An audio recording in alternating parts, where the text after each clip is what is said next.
তরফদার শুনলে আপনাদেরকে মেরে ফেলবে। আইনের লোক হয়ে এইসব কথা বলতে আপনার মুখে বাঁধলো না? আপনি সরকারের চাকরি করছেন না তরফদারের? মুখ সামলে কথা বলবেন। সত্যি কথা বললে আপনারা উত্তেজিত হয়ে যান। আজ আমার মেয়ের ইজ্জতের উপর হাত দিয়েছে ওই কুখ্যাত খুনি তরফদারের ভাই। আজ আর আমি চুপ করে থাকবো না। তরফদারের মুখোশ আজ আমি খুলে দেবো। ওই তরফদার বিশিষ্ট সমাজসেবক, জনদরদি, গরিবের বন্ধু আলম সাহেবকে নদীর ঘাটে আমার চোখের সামনে খুন করেছে। কি বলছেন? সত্যি কথাই বলছি। ওই তরফদার একজন খুনি, ওকে অ্যারেস্ট করুন। তরফদারের ভাইকেও অ্যারেস্ট করুন। আপনি যা বলছেন তা আদালতে বলতে পারবেন তো? অবশ্যই পারবো। তাহলে আপনি যা যা দেখেছেন সব বলুন। Sentry, sir. এই বদমাশটাকে হাজতখানায় ঢোকাও।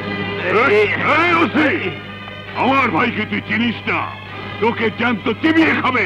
বেশি কথা কইলে একেবারে হাড্ডি গুড্ডি গুঁড়া করে দেব। আমি তরফদারকে ভয় পাই না। আমরা জনগণের সেবক। জনগণের সেবা করাই আমাদের ধর্ম। দারোগা সাহেব, স্যার। প্রথমে জননেতা আলম সাহেব হত্যার পুরো বর্ণনা নিয়ে ওনাকে চাক্ষুষ সাক্ষী করে কেস ফাইল করুন। আর তরফদারের ভাই মাকতুকে 290 ধারায় কেস দিয়ে ফাইল রেডি করুন। প্লিজ আপনারা ওনার সঙ্গে যান। আসসালামু আলাইকুম। আসুন। ওয়ালাইকুম আসসালাম। তুই কি মনে করে আগমন? তোমার জ্বালায় তো থানায় টিকতে পারছি না। তুমি নদীর ঘাটে খুন করবা। তুমি কি মগের মূল্য পাইছো নাকি তুমি এই দেশের রাজা? তুমি যা বলবা তাই হবে। তোমার ছোট ভাই আগারগাঁও বস্তির এক মাইয়ার ইজ্জত নষ্ট করতে গিয়া পাবলিকের হাতে ধরা খাইছে। এখন আমার থানায়। এখন তোমাকে অ্যারেস্ট করতে এসেছি। এই অসি, এই দারোগা, তোর বাসন বন্ধ কর। আমি তোরে খুব খারাপ, খুব জঘন্য ভাষায় একটা গালি দিতে চাই। তোর মাইরে নাকি কলে টিপ দিমু? বড় ভাই, বড় ভাই, বড় ভাই, বড় ভাই, ওই গালিও দিয়েন না আর কলে টিপও দিয়েন না। আপনিও দেখি পাগল। আমি কি আপনাকে অ্যারেস্ট করতে আসছি নাকি? আজ থানায় গিয়ে আগারগাঁও বস্তির আমিনুল হক নামে এক ভদ্রলোক আপনার নামে থানায় লিখিত এজাহার দায়ের করছে। আমিনুল হক স্যার থানায়?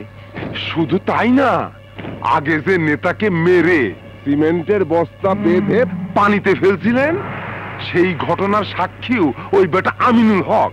স্যার রে বাঁচায় রাখন, ভুল হইছে। ভুল মানে? চরম ভুল। এই যে দেখেন জবানবন্দির ফাইল। আমি ছাড়া আর অন্য কারো হাতে পড়লে এতক্ষণে আপনার পেছনে পুলিশ কুত্তার মতো দৌড়াইতো। ফাইল দে।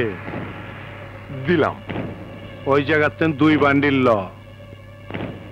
এতে হবে না, বিরাট কেস। আমার 10 লাখ, আমার উপরের অফিসার, তার উপরের অফিসার, তার উপরের অফিসার, তার উপরের অফিসার, তার উপরের অফিসার। ঘুষ খাইতে খাইতে তখন জিবলা অনেক লম্বা হয়ে গেছে। এখান থেকে 2 থাকলো।